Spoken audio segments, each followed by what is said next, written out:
Day on the net. Rugby, the tension mounts online on the eve of the semi-final match between France and England.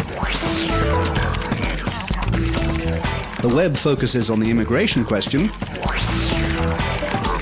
And the day's pick of the best.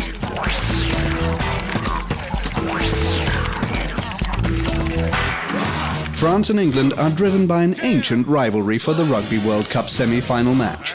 The net is playing its part enthusiastically. According to this Frenchman, it's a historic confrontation, since it stirs up memories of the long-time feud between the two countries. A thought which is echoed by this video on YouTube, parodying the Battle of Agincourt in the Middle Ages, where the French army was crushed by the English, and suggesting the match will go similarly. More rational bloggers are turning to the statistics. This web user notes that of the last 20 matches between the countries, the French have won 11. Beyond the stats, web users are matching their favorite players against their opposite numbers. Here we have Wilkinson KO'd by Chabal's Fracas.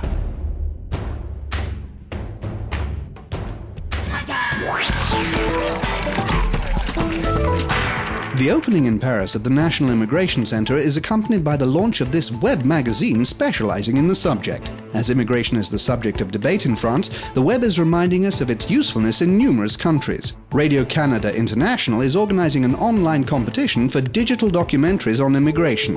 Dozens of directors are taking part. Here, one of them retraces the story of 4 people before their arrival in Canada, based on their memoirs. To commemorate the centenary of the Japanese emigration to Brazil, several groups have decided to launch this website. It retraces the history of this Japanese community, which is the largest outside of Japan. But the International Organization for Migration reminds us of the human tragedies caused by illegal immigration. They're hoping to sensitize the general public using this online sale of paintings.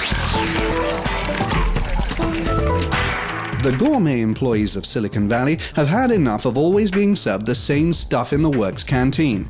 They therefore decided to check out those of their neighbors by creating the online community Lunch 2, a social network which allows employees to organize going to lunch in each other's canteens.